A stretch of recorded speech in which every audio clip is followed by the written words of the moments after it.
Ya, está en vivo. Gloria a Dios. Dios les bendiga, amados hermanos y amigos que nos sintonizan en cualquier parte del mundo, como hemos comprobado en los últimos días. Una vez más estamos aquí con esta transmisión especial desde la iglesia Casa del Alfarero. Y como siempre, ustedes saben que los martes tenemos estos estudios bíblicos, temáticos a profundidad. Y el día de hoy continuamos con el tema del Espíritu. Estamos estudiando el Espíritu Santo.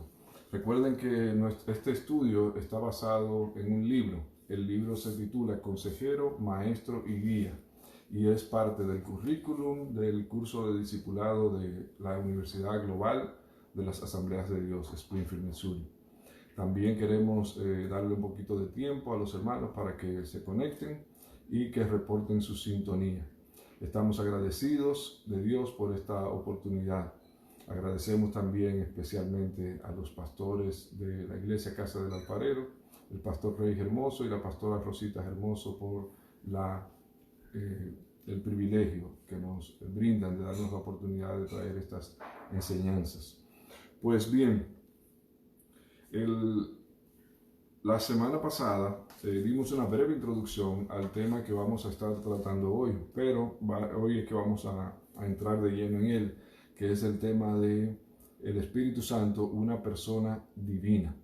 Recuerden que hemos estado estudiando el tema del Espíritu Santo y que la primera parte estudiamos que el Espíritu Santo era una persona completa. Y esta vez estamos estudiando que el Espíritu Santo es una persona divina. Pero en las últimas 2 semanas han surgido algunas inquietudes de algunos hermanos que nos han escrito porque están interesados en escuchar acerca del tema de lo que la Biblia llama, o mejor dicho, el Señor Jesucristo llamó la blasfemia contra el Espíritu Santo o el pecado imperdonable. Así que, como lo prometimos la semana pasada, en esta ocasión vamos a tomar la primera parte de este estudio para analizar el tema de la blasfemia contra el Espíritu Santo, o lo que también es llamado el pecado imperdonable. Como siempre, me acompaña mi esposa que está ahí en la producción, y antes de iniciar, ¿qué les parece si oramos? Buen Dios y Padre nuestro, te adoramos, Señor, y bendecimos tu nombre una vez más. Te damos gracias porque si podemos, Señor, estar de pie es por tu misericordia, y si podemos tener la bendición de reunirnos, aunque sea de manera virtual por esta vía, también es por tu misericordia. Te pedimos, oh Dios, que tú uses los labios de tu siervo para que podamos traer una enseñanza que sea basada en las verdades de tu Escritura y que pueda conducirnos, Señor, a ser cada día más semejantes a tu Hijo Jesucristo. Bendice a cada persona que esté conectada y a cada persona que vaya a ver este video en diferido. Gracias te damos, Señor. En el nombre de Jesús. Amén y amén. Gloria a Dios. Bien, pues fíjese, para considerar detalladamente el tema de la blasfemia contra el Espíritu Santo, yo le voy a pedir que por favor tenga su Biblia a mano. Y se lo pido así porque vamos a revisar versículo por versículo en el área donde, en una de las porciones donde se encuentra esta enseñanza de labios del Señor Jesucristo, que es específicamente en el libro de Mateo capítulo 12. Gloria a Dios. Ya algunos hermanos reportan la sintonía. El hermano Méndez, como siempre, desde Santo Domingo. Marlene, fiel ahí siempre. Ramona. Ana Lady, que es la esposa de nuestro hermano Miguel Ángel. Y nuestra hermana Arianet, ya se reportan. Dios les bendiga, amados. Por ahí veo a mi hermana Elba Severino. Dios te bendiga, Elba, desde Santo Domingo. Pues bien, les decía que por favor abra su Biblia en el libro del Evangelio según San Mateo, el capítulo 12. Y vamos a ver si entendemos, si desentrañamos esta noche ¿qué es? ¿A qué se refiere? ¿A qué se refirió el Señor Jesucristo cuando habló de la blasfemia contra el Espíritu Santo? Interesante, ¿verdad? Antes de entrar de lleno en la lectura, anote, si usted está anotando, anote que la cita es Mateo capítulo 12. Vamos a estar viendo los versículos desde el 1 hasta el 31. Pero específicamente, los versículos donde se menciona la blasfemia contra el Espíritu Santo son Mateo capítulo 12, versículo 31 y Marcos capítulo 3, versículo 28 al 30. Pero el contexto general lo podemos encontrar en 3 de los evangelios, es decir, en los 3 llamados evangelios sinópticos, que son los evangelios biográficos, Mateo, Marcos y Lucas. En Mateo el contexto lo encontramos en el capítulo 12, del 22 al 37, aunque esta noche vamos a ver el contexto ampliado para poder entender mejor la idea. En Marcos encontramos el contexto en el capítulo 3, del versículo 20 al 30. Y en Lucas encontramos el contexto en el capítulo 11, del versículo 14 al 23. ¿Qué les parece si lo leemos? Para fines de que estemos todos sintonizados, yo me voy a tomar el tiempo, voy a hacer la lectura, pero la vamos a hacer por pasos. Antes de llegar, primero vamos a leer donde está la porción donde se menciona. Vamos a leerla. Es ahí en Mateo capítulo 12, versículo 31. Hablando el Señor Jesucristo, dijo lo siguiente: por tanto os digo, todo pecado y blasfemia será perdonado a los hombres, mas la blasfemia contra el Espíritu no le será perdonada. Gloria a Dios. Bendiciones. También reporta la sintonía Juana Reyes, José, que me imagino que también estará Lola por ahí. Reporta la sintonía Yamilka, Dios le bendiga. El hermano Miguel Ángel, Dios te bendiga. Fíjese, nuestro hermano Marcos Vergara también reporta la sintonía. Dios le bendiga. Me perdonan, por un ratito no voy a prestarle mucha atención a los comentarios porque me quiero concentrar en la lectura de la porción bíblica. Entonces vamos a leer, vamos a ir revisando el contexto ampliado. ¿Por qué es importante revisar el contexto? Porque cuando se va a establecer una doctrina, nosotros no podemos establecer esa doctrina basada en un versículo, sino que nosotros tenemos que establecer esa doctrina en el versículo, en su contexto, primero el contexto inmediato, que son los versículos anteriores y posterior, y el contexto ampliado, que es el capítulo, o más ampliado sería el libro. Entonces, lo primero que tenemos que hacer para poder establecer una doctrina es revisar ese versículo en su contexto. Y lo segundo que tenemos que hacer es comparar ese versículo con el resto de las enseñanzas de las Escrituras. Si un versículo en su contexto nos da una doctrina, nosotros lo próximo que hacemos es compararla con el resto de la revelación bíblica y de esa manera nosotros podemos estar seguros que esa doctrina es correcta. Hay una máxima en el estudio de las Escrituras que dice que la Biblia es su propio intérprete. Ok. Entonces estamos aquí en Mateo capítulo 12. Para que podamos entender la realidad de esta afirmación del Señor Jesucristo, la que acabamos de leer en Mateo capítulo 12, versículo 31, cuando Él dice que toda blasfemia le sería perdonado a cualquier persona, pero la blasfemia contra el Espíritu no le será perdonada. Y lo amplía un poco en el versículo 32 cuando dice: a cualquiera que dijera alguna palabra contra el Hijo del Hombre le será perdonado, pero al que hable contra el Espíritu Santo no le será perdonado ni en este siglo ni en el venidero. Es una reafirmación de lo que ya había dicho en el versículo 31. Entonces, vamos a ver el contexto, y lo primero que uno hace cuando uno está estudiando un texto es hacerle preguntas al texto. ¿A qué se refiere con hacerle preguntas al texto? Si nosotros queremos saber, entender qué es lo que quiso decir el escritor y qué es lo que quiso decir el emisor del mensaje, nosotros tenemos que hacerle preguntas al texto. La primera pregunta que le hacemos es: ¿quién lo dijo? Y la respuesta a esta pregunta es: lo dijo el Señor Jesucristo. Entonces, cuando encontramos un versículo que fue una afirmación hecha por el Señor Jesucristo, sabemos que ya no se trata de ninguna interpretación, sino que se trata de una revelación que viene directamente de Dios. La segunda pregunta que le hacemos al versículo es: ¿a quién se lo dijo? Y cuando vemos el contexto nos damos cuenta que Jesús está hablando con los escribas y los fariseos. Esta fue una verdad que Él se la dijo a los escribas y fariseos. Esto es importante porque al momento de aplicar una condenación o de aplicar un juicio por una enseñanza bíblica, nosotros tenemos que ver originalmente a quién fue que se le dijo para nosotros saber si esa verdad tiene una aplicación universal o si tiene una aplicación particular. Pero bien, no quiero abatirlos con esto. Lo que quiero es que sepan por qué estamos leyendo desde el versículo 1 para analizar lo que está en el versículo 31. Entonces, venga conmigo, acompáñenme al versículo 1 del capítulo 12 y nos vamos a dar cuenta de que Jesús está enfrentando una seria oposición en su ministerio público. Una oposición que va increciendo, es decir, una oposición que va aumentando cada vez más, de manera tal que el Señor Jesucristo está siendo cada vez más confrontado de parte de los escribas y los fariseos. Gloria a Dios. Por aquí veo a mi hermano Wilson Guzmán. Dios te bendiga, Wilson. Es que yo lo compartí. Gloria a Dios. Gloria a Dios.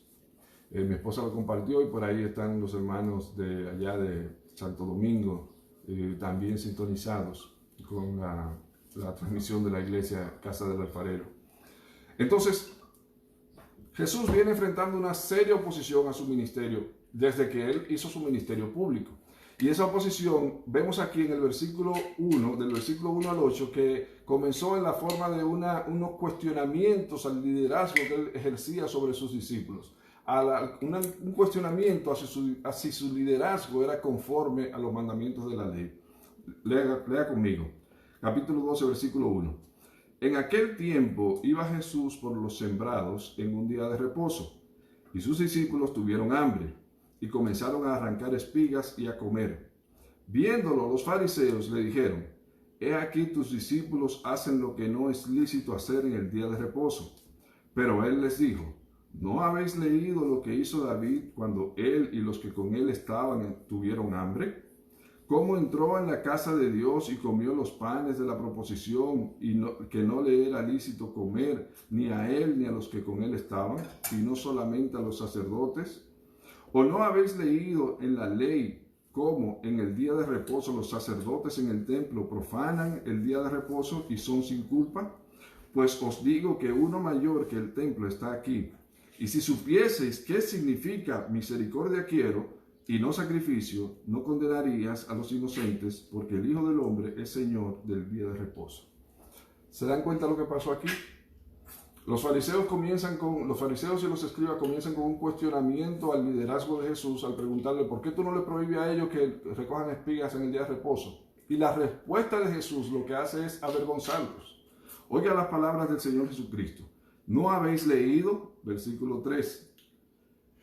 Dice el versículo 5. ¿O no habéis leído?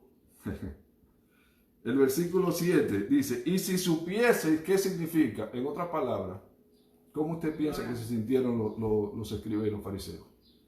Los doctores de la ley, las personas que se suponen que eran la mayor autoridad en la ley, el Señor Jesucristo le está preguntando: ¿no han leído o no entienden o no saben? Vaya siguiéndome detenidamente. Entonces la oposición continúa, pero va subiendo de tono.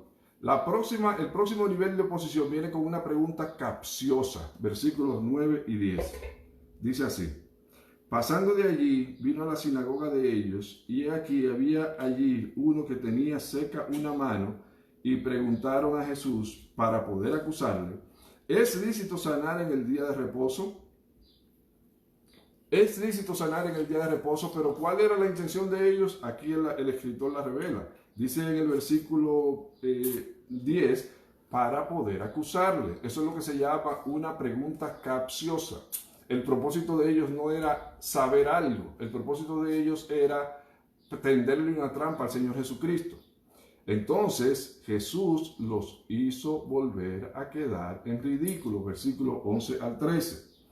Dice así: Él les dijo: ¿qué hombre habrá de vosotros que tenga una oveja, y si ésta cayere en un hoyo en día de reposo, no le eche mano y la levante?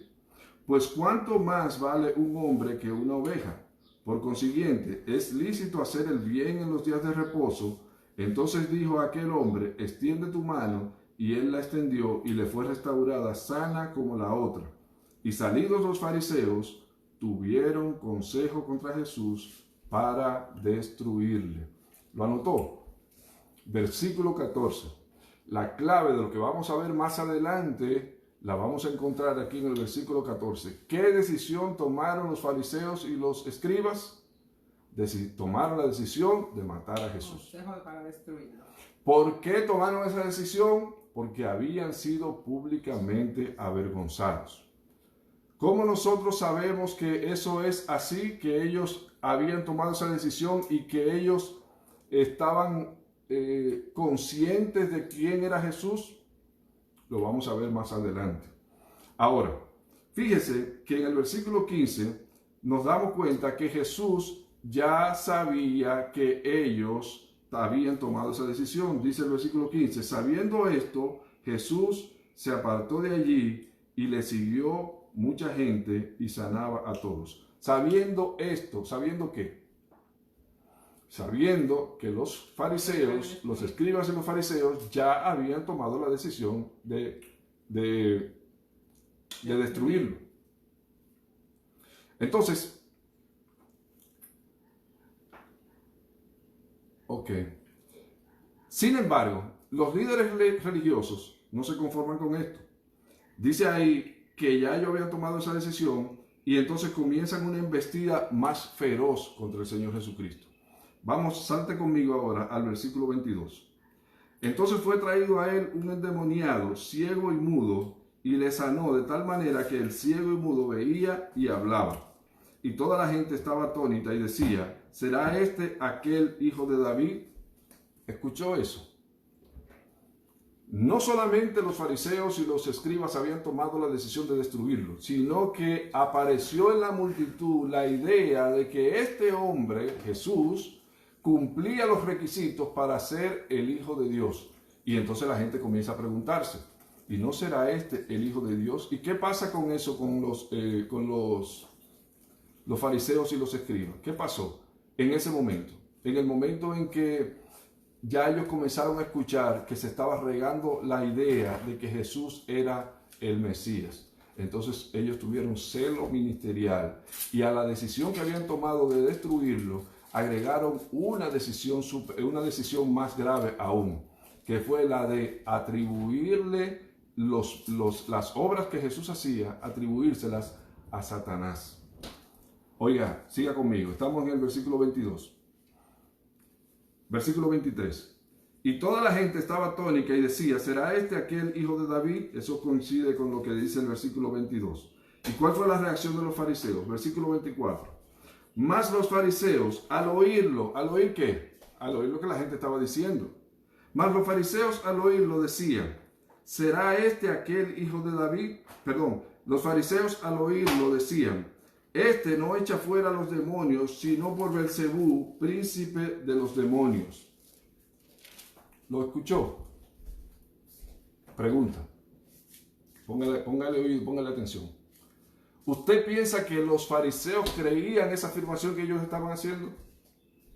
¿Usted piensa que el motivo de ellos hacer esa afirmación fue que eso estaba basado en la verdad, que ellos lo creían, o simplemente que la decisión que ellos habían tomado de destruir a Jesús estaba encontrando el obstáculo de que la gente estaba reconociendo a Jesús como el Mesías y en consecuencia ellos tenían, si querían destruirlo físicamente, primero tenían que destruirlo moral y socialmente?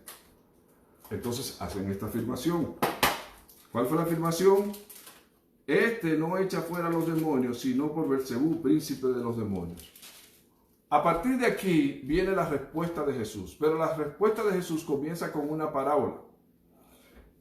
Y esa parábola lo que pretende es demostrar lo ridículo que era esa afirmación que estaban haciendo ellos. Dice el versículo 25, sabiendo Jesús los pensamientos de ellos, les dijo, todo reino dividido contra sí mismo es asolado, y toda ciudad o casa dividida contra sí misma no permanecerá. Y si Satanás echa fuera a Satanás, contra sí mismo está dividido, ¿cómo pues permanecerá su reino? Y si yo echo fuera a los demonios por Belcebú, ¿por quién los echan vuestros hijos? Por tanto, ellos serán vuestros jueces. Pero si yo por el Espíritu de Dios echo fuera a los demonios, ciertamente ha llegado a vosotros el reino de Dios. Porque ¿cómo puede alguno entrar en la casa del hombre fuerte y saquear sus bienes si primero no le ata? Y entonces podrá saquear su casa. El que no es conmigo contra mí es, y el que conmigo no recoge desparrama.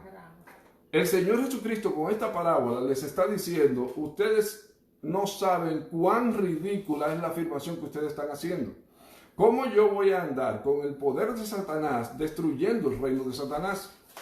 Porque si así lo hiciera, entonces Satanás no sería más que un tonto, porque una casa dividida contra sí mismo no prosperará. En otras palabras, el Señor Jesucristo quería dejar en claro que lo que ellos estaban diciendo era tan ridículo que no podía provenir de un razonamiento lógico, sino que tenía que venir de un corazón endurecido voluntariamente. Un corazón que voluntariamente decidió no reconocer la verdad, que en el fondo de su corazón sabía que existía, que era la verdad. Siga conmigo detenidamente, que ya estamos llegando al clímax de este episodio.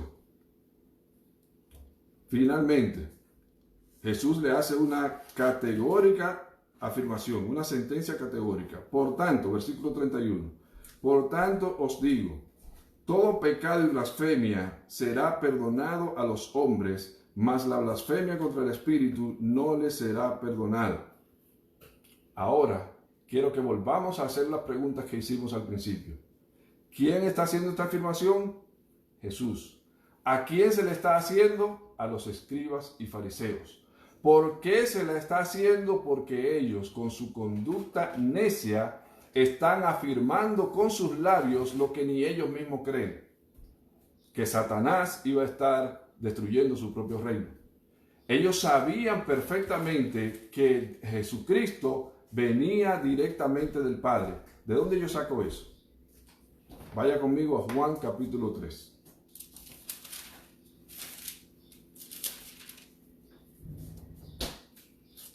Mateo, Marcos, Lucas y Juan.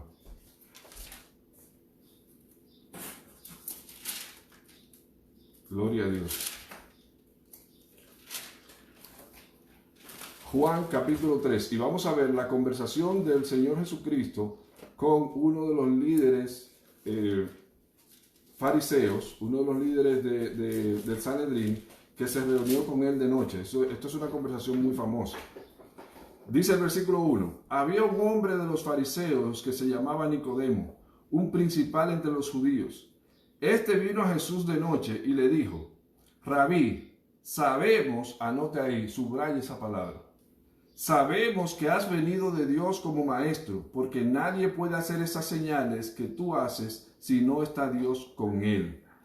¿Qué le dijo un principal de los judíos que vino a él de noche, un miembro del Sanedrín? Le dijo, sabemos que has venido de Dios como maestro. ¿Quiénes lo sabemos? Mis colegas y yo. Sabemos que ha venido de Dios como maestro. Entonces, volvamos al texto que estamos estudiando esta noche. Mateo capítulo 12, y volvamos al versículo 31 y 32. Está bien. Mateo capítulo 12, versículo 31 y 32. Por tanto os digo, todo pecado y blasfemia será perdonado a los hombres, mas la blasfemia contra el Espíritu no les será perdonada. ¿A quién le está hablando? Le está hablando a los judíos que voluntariamente, sabiendo que Jesús venía de Dios, sabiendo que las obras que él hacía venían de Dios, como dijo Nicodemo, nadie puede hacer las obras que tú haces si Dios no está con él. Entonces ellos, sabiendo eso, ellos prefirieron, para desacreditarlo públicamente, prefirieron no reconocer la obra que ellos sabían que era del Espíritu Santo y atribuírsela a Satanás. Entonces a ellos el Señor Jesucristo les está hablando, y esa es la blasfemia contra el Espíritu Santo. 4 cualidades de la blasfemia contra el Espíritu Santo que se derivan del estudio que hemos hecho esta noche. Y con eso concluimos y pasamos al estudio correspondiente. Número 1. La blasfemia contra el Espíritu Santo consiste en atribuirle a Satanás o a un hombre una obra que es del Espíritu. Número 2. Solamente quien conoce las Escrituras y reconoce al Espíritu Santo puede cometer la blasfemia contra el Espíritu. Esto es muy importante, hermano, porque cada cierto tiempo encontramos algunos hermanitos que quizás no fueron bien instruidos en estos temas y nos dicen, por ejemplo, varón, yo creo que yo cometí el pecado imperdonable. ¿Por qué? Sí, porque yo vi una manifestación del Espíritu y yo pensé que eso era de hombres. Solamente aquellos que conocen las Escrituras y que saben que la obra es del Espíritu y afirman que no lo es, están cometiendo blasfemia contra el Espíritu Santo. Si se trata de una duda o de ignorancia, eso no es blasfemia contra el Espíritu Santo. Porque aún el apóstol Pablo dijo que su persecución contra la iglesia lo hacía por ignorancia y Dios, sabiendo que lo hacía por ignorancia, tuvo misericordia de él. Y eso sí es ignorancia, pero si es duda, tampoco es blasfemia contra el Espíritu Santo. Porque lo que estaba pasando con estos fariseos es que ellos sabían.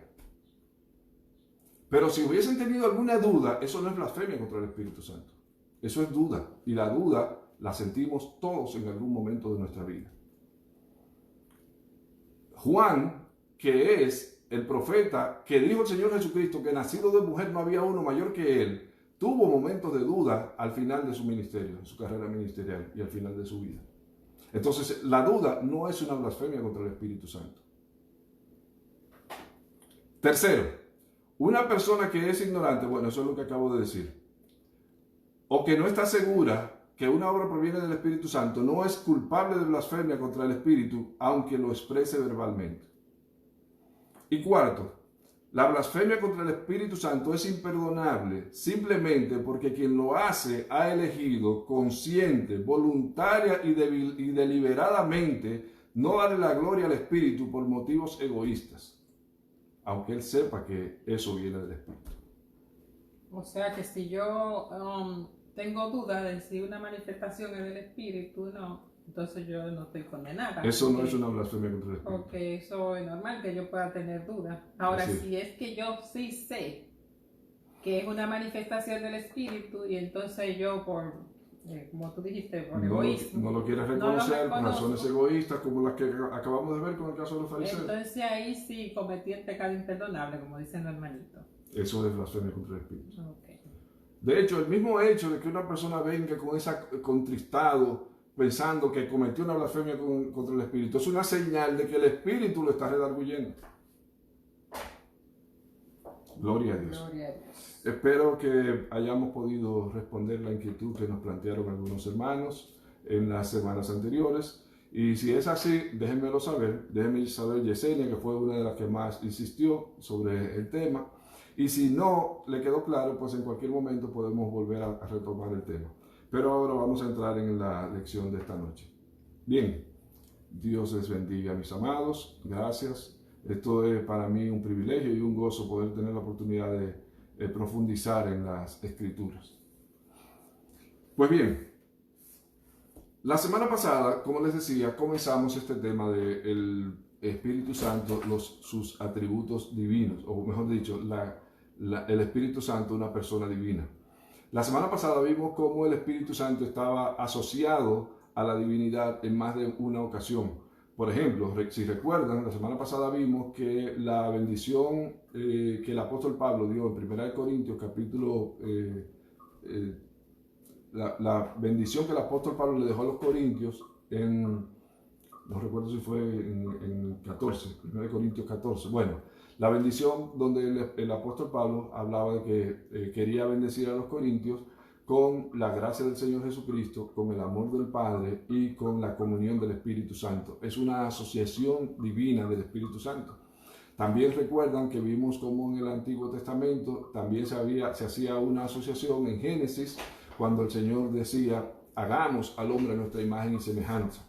Y también recuerdan que la fórmula bautismal que nos dejó el Señor Jesucristo es parte de la asociación divina del Espíritu Santo, cuando el Señor Jesucristo dijo, bautizándolos en el nombre del Padre, del Hijo y del Espíritu Santo. Pues esta noche vamos a ver, en los minutos que nos quedan, si Dios lo permite, vamos a ver atributos divinos del Espíritu Santo. No solamente vamos a, ya como vimos que Él aparecía en las Escrituras muchas veces asociado a la divinidad, sino que vamos a ver cómo el Espíritu Santo posee atributos que son exclusivos de la divinidad, es decir, exclusivos de Dios. Dios les bendiga. Tenemos aquí reportes de alguna sintonía en el tiempo en que estábamos fuera. Dice aquí nuestra hermana Yocasta, Dios le bendiga. Tenemos aquí también nuestra hermana Bérgida, Dios le bendiga. Nuestra hermana Yesenia dijo amén. Yesenia dice que sí, que ya entendió, gloria a Dios. Tenemos también a Francis, Dios te bendiga, Francis. Mi hermano Marcos, gloria a Dios, gracias varón, para mí son aprecio, I really appreciate it, como dicen ustedes los americanos. Y nuestra hermana Jacqueline Carreño. Entonces, otra evidencia de la deidad del Espíritu Santo consiste en que posee atributos que son exclusivos de Dios. En la lección 1 estudiamos algunas cualidades divinas del Espíritu Santo, pero en esta otra lección vamos a profundizar un poquito más en esas cualidades. Además de las cualidades personales de Dios mencionadas, la Biblia nos enseña que solo Dios es la fuente y el dador de la vida. Pero varios pasajes le atribuyen al Espíritu Santo también esas mismas características vivificantes. Vamos a ver algunos de ellos. De hecho, al Espíritu Santo se le llama Espíritu de vida. Vamos a ver Romanos capítulo 8, versículo 11. Y mi asistente va a leer el versículo. Amén. Y si el Espíritu de aquel que levantó de los muertos a Jesús mora en vosotros, el que levantó de los muertos a Cristo Jesús vivificará también vuestros cuerpos mortales por su Espíritu que mora en vosotros. ¿Quién fue que levantó a Jesús de los muertos? El Espíritu Santo. Entonces, la cualidad que se les reconoce solamente a Dios de dar vida es una cualidad que la Biblia se la atribuye también al Espíritu Santo. Jesús también lo afirmó, indicándonos que su Espíritu da vida. Juan capítulo 6, versículo 63. El Espíritu es el que da vida. La carne para nada aprovecha. Las palabras que yo os he hablado son espíritu y son vida. El Espíritu es el que da vida. Y todos sabemos que la vida solamente proviene de la vida. Y la vida está en Dios. Por tanto, esto es una demostración de que el Espíritu Santo es también Dios. Oh, gloria a Dios. Yo no sé si usted se goza como me gozo yo, pero yo cada vez que tengo oportunidad de volver a revisar estos pasajes bíblicos, como que mi fe se afirma, amén, se asienta. Gloria a Dios. ¿Qué hora es? Casi. Estamos bien, todavía tenemos un poco de tiempo. sí. Gloria a Dios. En su segunda carta a los Corintios, el apóstol Pablo proclamó que el Espíritu vivifica. Segunda de Corintios capítulo 3, versículo 6. El cual asimismo nos hizo ministros competentes de un nuevo pacto, no de la letra, sino del Espíritu, porque la letra mata, mas el Espíritu vivifica. Con eso deberíamos estar suficientemente convencidos de que el Espíritu es el dador de la vida. Así como Dios es el dador de la vida, el Espíritu es el dador de la vida. Mire, hermano, alguien me preguntó en alguna ocasión que de dónde nosotros sacábamos la doctrina de la Trinidad si esa palabra no está en la Biblia. Sí, es cierto, esa palabra no está en la Biblia, pero la Biblia desde Génesis hasta Apocalipsis nos revela la realidad de un Dios trino, o como dicen algunos teólogos, triuno, un Dios en tres personas. Entonces, la doctrina de la Trinidad y el término de la Trinidad no aparecen en la Biblia, pero cuando los teólogos comenzaron a estudiar las doctrinas bíblicas, saltó a la luz una verdad que era difícil de conciliar.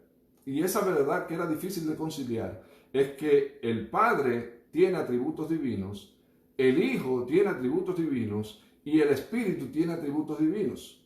Entonces, ¿cómo conciliar eso con una verdad que es incólume en todas las escrituras de que Dios es solo uno, de que hay un solo Dios? Esa es la verdad que los judíos recitan con frecuencia, el llamado Shema. Shema, Israel, oye Israel, Jehová tu Dios, Jehová uno es. Entonces, ¿cómo reconciliar las verdades que habíamos encontrado o que los teólogos encontraron en las escrituras de que siendo la doctrina de que Dios es uno solo tan sólida en las escrituras, también aparecía sólidamente la realidad de que el Padre tiene atributos divinos, el Hijo tiene atributos divinos y el Espíritu tiene atributos divinos? Para resolver ese dilema, entonces los teólogos crearon el concepto de la Trinidad o la Triunidad. Por eso no aparece en la Biblia, pero el hecho de que la palabra de Trinidad o Triunidad no aparezca en la Biblia no quiere decir que esa doctrina no sea bíblica. Y ustedes recuerdan que hace 2 semanas vimos un lote de versículos que nos demuestran que Dios es un Dios trino. Ok. Entonces, para terminar con esta idea de que el Espíritu Santo da vida, al igual como el Padre da vida, vamos a leer 1 de Pedro, capítulo 3, versículo 18. Porque también Cristo padeció una sola vez por los pecados, el justo por los injustos, para llevarnos a Dios, siendo la verdad muerto en la carne, pero vivificado en espíritu. Vivificado en espíritu. Una vez más, aquí se afirma la idea de que el Espíritu vivifica, o sea que el Espíritu da vida. Pero vamos a ver 4 cualidades, o 5, si nos da el tiempo. 4 cualidades bien específicas que todo el mundo sabe que son exclusivas de Dios. La primera, su santidad. Dios es santo. Y usted me dirá, varón, pero la Biblia dice que nosotros somos santos. Sí, pero nosotros no somos santos en la misma manera en que Dios es santo. Nosotros somos santos en cuanto nosotros somos apartados del mundo y consagrados para Dios. El Señor es santo en cuanto a que su naturaleza no tiene ninguna comunión con el pecado. Él es la fuente de la santidad. Nosotros somos un reflejo de su santidad. En otro aspecto, la santidad de Dios es absoluta, la de nosotros es relativa. ¿En qué sentido nuestra santidad es relativa? En el sentido de que, primero, nuestra santidad va aumentando. Es decir, nosotros debemos ir siendo cada día más santos en un proceso progresivo, como dice la Escritura, la voluntad de Dios es vuestra santificación, o sea, un proceso, y en el sentido de que nuestra santidad es relativa al compararnos con el mundo, no al compararnos con Dios. Si tratamos de compararnos con Dios, nos damos cuenta de que nosotros no somos santos. Pero cuando nos comparamos con el mundo, entonces nosotros nos damos cuenta de que estamos separados. Entonces nuestra santidad es relativa en el sentido de que somos más santos que el mundo o más santos que ayer. Está claro eso, ¿verdad? Clarito. Entonces, el atributo de santidad absoluta le pertenece exclusivamente a Dios, pero vamos a ver cómo el Espíritu Santo también exhibe ese mismo atributo. El nombre personal de la tercera persona de la Trinidad que más se usa en la Biblia es Espíritu Santo, o sea que ya desde el nombre nos damos cuenta de que es santo. Puesto que solo Dios posee la cualidad absoluta de la santidad o pureza, su nombre afirma su deidad. O sea, desde el nombre ya nos damos cuenta que el Espíritu Santo es santo. El apóstol Pablo recalcó ese atributo de santidad absoluta del Espíritu cuando se refirió a él como Espíritu de Santidad, Romanos capítulo 1, versículo 4. Que fue declarado Hijo de Dios con poder, según el Espíritu de Santidad, por la resurrección de entre los muertos. Que Jesucristo fue declarado Hijo de Dios con poder, según el Espíritu de ¿qué? De santidad. Entonces, una cualidad que reconocemos que es exclusiva de Dios, la Biblia se la atribuye al Espíritu Santo y le llama Espíritu de Santidad. Algunos eruditos bíblicos sugieren que las palabras santo, santo, santo de Isaías 6.3 y Apocalipsis 4.8 constituyen un reconocimiento de la naturaleza triuna de Dios. Hay eruditos bíblicos que afirman que cuando la Biblia dice santo, santo, santo, se está refiriendo a que santo es el Padre, santo es el Hijo y santo es el Espíritu. Segunda cualidad que veremos en esta noche es eterno. Y quiero hacer un paréntesis aquí, porque muchas personas dirán, varón, pero la Biblia dice que nosotros tenemos vida eterna. Sí, la Escritura dice que cuando nosotros recibimos al Señor Jesucristo, que cuando nosotros creemos en Él, creemos en su nombre, dice que el que cree en Él ya tiene vida eterna. Pero hay una diferencia entre esa vida eterna que nosotros tenemos y la eternidad de Dios. ¿Cuál es la diferencia? Que Dios no tuvo principio ni tendrá fin. Mientras que nosotros sí tuvimos principio, aunque no tendremos fin. En otras palabras, la eternidad nuestra es en realidad infinitud. Sería un término más académico. Infinitud, ¿en qué sentido? En que tuvimos un inicio, pero no tendremos un fin. O sea, tenemos vida infinita. Pero la Biblia le llama vida eterna y nosotros nos gozamos porque eso lo que quiere decir es que viviremos con el Señor para la eternidad. Ahora, eterno, eterno, solo hay uno y ese es Dios. Hebreos capítulo 9, versículo 14. Hebreos 9, 14. No lo tiene. Ok. En Hebreos 9, 14 se le llama al Espíritu el Espíritu eterno. Y la palabra que se traduce ahí como eterno, en ese pasaje, también es la palabra que se usa para describir la naturaleza eterna del Dios Padre, del Dios Hijo, en otros pasajes. En otras palabras, estamos viendo que el Espíritu Santo también es eterno. Cuando usted revisa las Escrituras, usted se da cuenta que todos los otros espíritus, dice la Escritura, que fueron creados. Sin embargo, el Espíritu Santo no tuvo origen ni tampoco tendrá fin. Por eso nosotros reconocemos que el Espíritu Santo también es eterno. Gloria Amén. a Dios. Ya que tú tienes retroaliméntame con los comentarios de los hermanos, porque nos gusta interactuar con ustedes, siervos y siervas. Algunos, ok, tenemos aquí el reporte de Francisbel desde Cuba. Dios te bendiga, Francisbel. Tenemos reportes de Jairo. Gloria a Dios, Dios bendiga, amados. Entonces, vamos a ver la tercera cualidad o característica atribuible a Dios, que también es una cualidad que la posee el Espíritu Santo. Recuerda que estamos viendo en esta noche atributos divinos del Espíritu Santo. En la lección 1, esa otra cualidad es que es soberano. El Espíritu Santo es soberano. En la lección 1 observamos que la voluntad es uno de los elementos de la personalidad del Espíritu Santo. Ustedes recuerdan que vimos en la lección 1 las tres cualidades que tiene que tener cualquier ser para poder decir que es una persona. ¿Ustedes las recuerdan? La primera cualidad es que tiene que tener... Que puede pensar. Que puede pensar, que tiene que tener capacidad de pensar.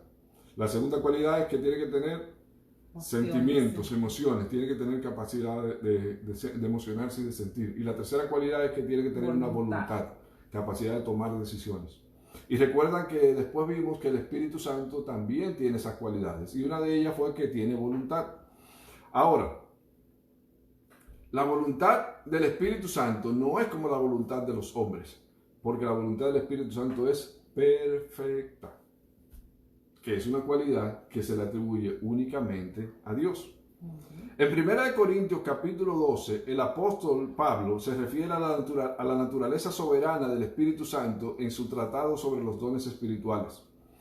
Ahí en el capítulo 12, el apóstol Pablo está desarrollando un tratado sobre los dones espirituales, los está enumerando y describiendo algunas de sus cualidades. Y en el versículo 11 nos dice algo muy interesante. 1 Corintios capítulo 12, versículo 11. ¿Qué dijo el apóstol Pablo acerca del Espíritu? Pero todas estas cosas las hace uno y el mismo Espíritu, repartiendo a cada uno en particular como Él quiere. ¿Cómo que reparte? Como Él quiere. Como nosotros queremos, como alguien le obliga. ¿Quién le puede imponer algo al Espíritu? Nadie. Por tanto, el Espíritu es soberano. Tan simple como eso. Y en la iglesia se hace lo que el Espíritu diga que se va a hacer, porque Él es soberano. Aleluya, gloria a Dios. Vamos a ver si nos da tiempo de ver 3 cualidades más. Yo creo que sí. Ya vimos, vamos a repasar. Ustedes saben que a mí me gusta repasar. Solo para asegurarnos de que estamos recibiendo la idea de la enseñanza. La primera cualidad, que es santo. La segunda cualidad, que es eterno. La tercera, que es soberano, que es la que acabamos de ver. Y vamos a ver otra cualidad que es exclusiva de Dios, que es omnipresente. Omnipresente. La palabra omnipresente significa presente en todas partes. El salmista David nos lo refleja en el Salmo 139, versículos 7 y 8. Oiga cómo dice el salmista. ¿A dónde me iré de tu espíritu? ¿Y a dónde huiré de tu presencia? Si subiere en los cielos, allí estás tú. Y si en el Seol hiciere mi estrado, he aquí, allí tú estás. ¿A dónde me iré de quién? Dice el salmista. De tu espíritu. ¿A dónde me iré de tu espíritu? Y él mismo se responde, a ninguna parte. ¿Por qué? Porque si me voy a los cielos, allí estás tú. Si me voy a lo profundo del mar, allí estás tú. ¿En qué forma? En la forma de tu espíritu. El Espíritu Santo es omnipresente. Uno no se puede esconder del Espíritu Santo. Amén. Está presente en todas partes y todo el tiempo. Por eso es que la Biblia resalta, y aquello no fue agradable a los ojos de Jehová. ¿Por qué? Porque no hay manera de pecar si no es en la presencia de Dios. No hay ninguna manera. No importa donde usted se esconda para pecar, no importa donde yo me esconda para pecar. No hay manera de pecar que no sea en la presencia de Dios, porque el Espíritu Santo es omnipresente. Está presente en todas partes y todo el tiempo. Si usted contrasta esto con Satanás, usted se va a dar cuenta que Satanás es un ser creado y limitado. Limitado a un lugar y a un tiempo. Por eso fue que el Señor, cuando se encontró con Satanás allá en Job, le preguntó de dónde viene. ¿Por qué le preguntó de dónde viene? Porque estaba en algún lugar. Porque no es como el Espíritu, que puede estar en todas partes. ¿De dónde viene? Por cierto, es curioso porque Satanás le dio una respuesta como extraña. Porque le dijo de andar la tierra y de rodearla. O sea, de por ahí. Gloria a Dios. Pero ese es el caso de Satanás. Pero no es el caso del Espíritu. El Espíritu de Dios no necesita depender de ninguna organización ni de espíritus menores para administrar el programa redentor de Dios, como le sucede con Satanás. Para Satanás poder administrar su reino del mal, él necesita una estructura demoníaca. Y por eso que usted ve que la Biblia habla de principados, potestades, huestes de maldad. Es decir, hay una jerarquía y hay una organización que Satanás la necesita para poder gobernar su reino del mal. Pero el Espíritu Santo está presente en persona para convencer a cada pecador. Juan capítulo 16, versículos 7 y 8. Pero yo os digo la verdad, os conviene que yo me vaya, porque si no me fuera, el Consolador no vendría a vosotros. Mas si me fuere, os lo enviaré. Y cuando Él venga, convencerá al mundo de pecado, de justicia y de juicio.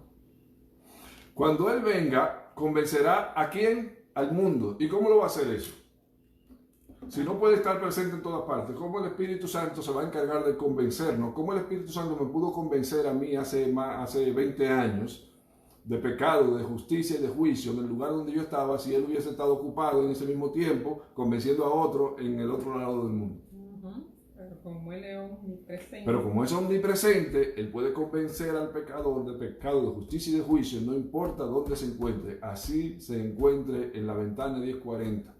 El otro día estuve viendo una película sobre un documental sobre cómo Dios está salvando personas allá en Grecia entre los refugiados que vienen de Siria y de esos países que están en guerra, Siria, Irán y demás.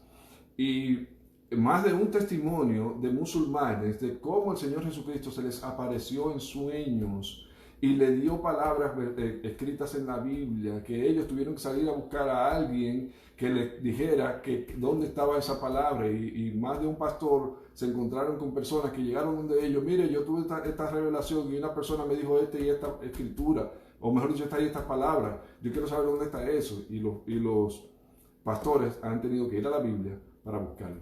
Le prometo para la próxima semana traer el nombre del documental, excelente. No me acuerdo cómo se llama ahora, ustedes saben que la memoria después de que uno pasa de 20 años como que comienza a... Pero lo que quiero decirles es que el Espíritu Santo es omnipresente. El Espíritu Santo está en medio de Estados Unidos consolando a los que están atravesando por dificultades, a sus hijos que están atravesando por dificultades en medio de esta pandemia. Pero al mismo tiempo está allá en Santo Domingo y al mismo tiempo está allá en el Medio Oriente trabajando con aquellos que necesitan ser salvos, porque Él es omnipresente. Aleluya, gloria a Dios. Gloria a Dios. Y a propósito de consuelo, eso fue otra de las promesas que nos dio el Señor Jesucristo. Juan capítulo 14, versículos 16 y 17.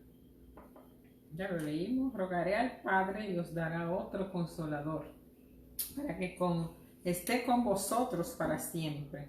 El Espíritu de verdad, el cual el mundo no puede recibir porque no le ve ni le conoce. Pero vosotros le conocéis, porque mora con vosotros y estará en vosotros.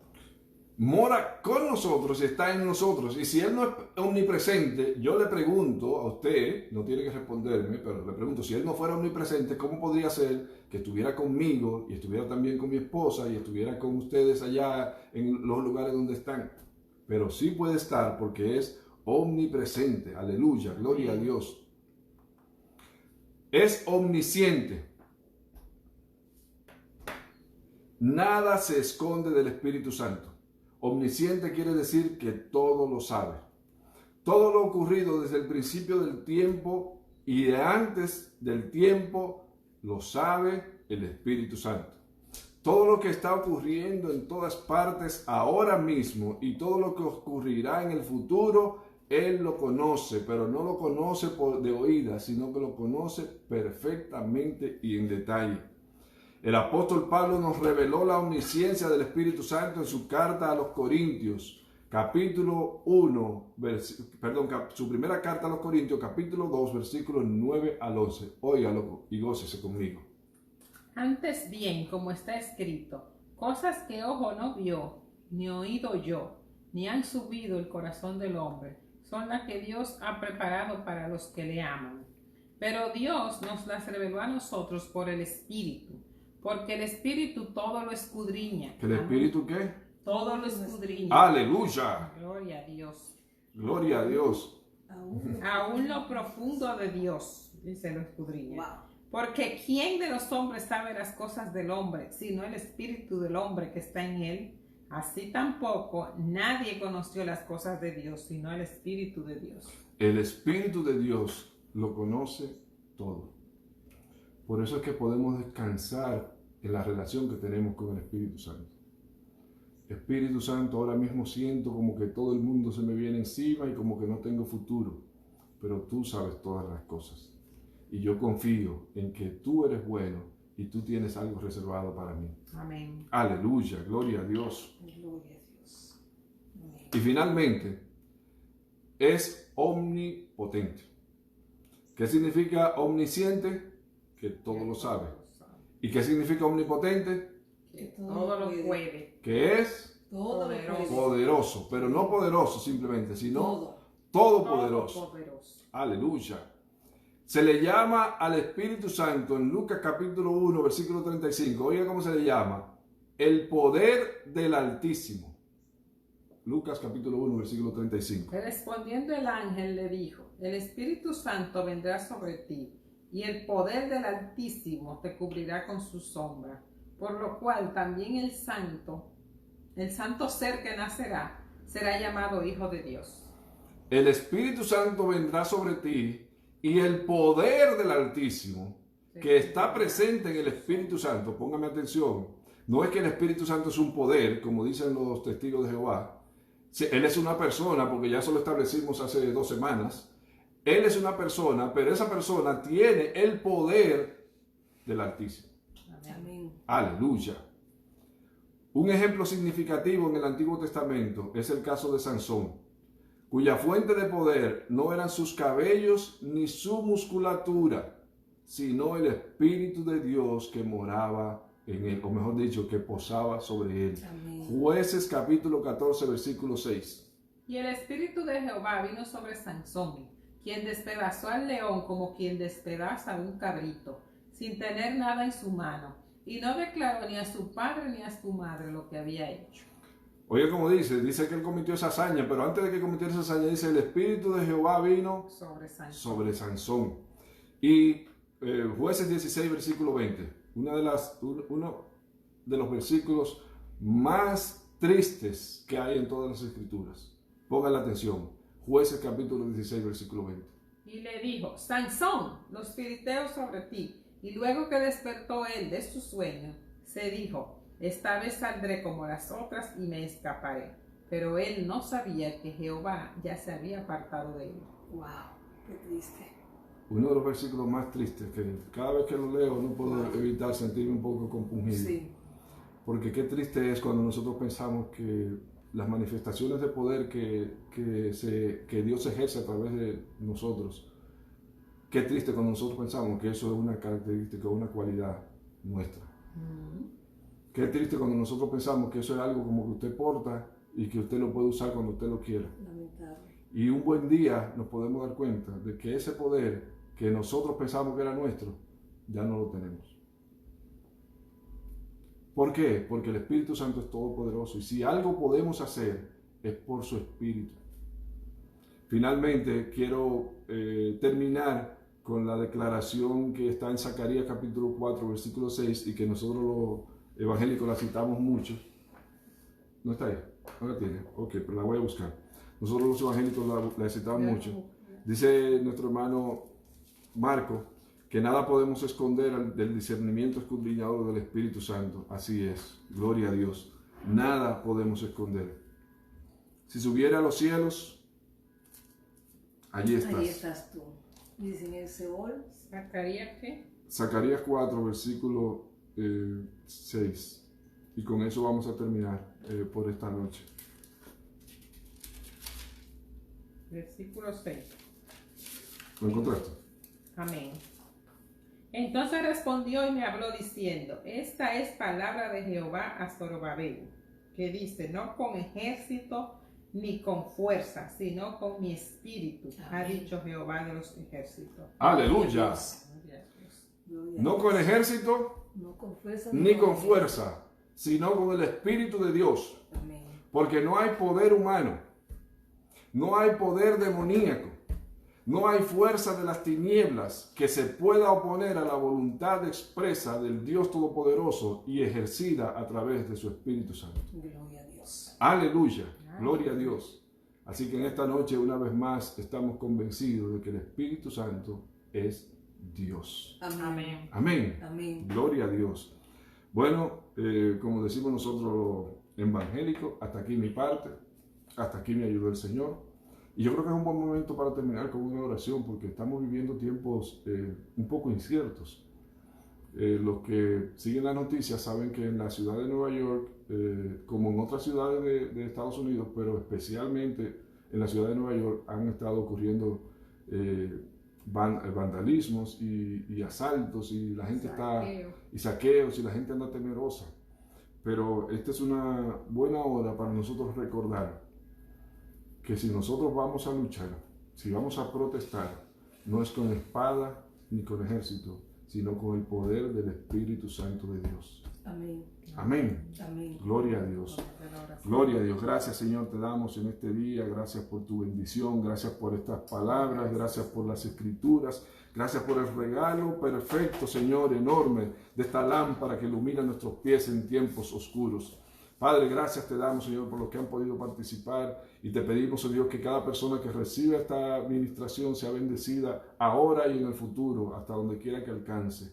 Gracias te damos, Señor, en el nombre de Jesús. Les recordamos, hermanos, que estamos transmitiendo los martes a las 7:30 de la noche estos estudios bíblicos Los miércoles a las 7:30 de la noche tenemos unos servicios dirigidos por el Ministerio de Jóvenes. Y los viernes a las 7:30 de la noche tenemos la escuela bíblica a cargo de nuestro hermano Marcos Vergara. Y los domingos, como siempre, estamos en la transmisión del mensaje pastoral a cargo de nuestro pastor Rey Hermoso, Iglesia Casa del Alfarero. Dios les bendiga, Dios les guarde y hasta la próxima.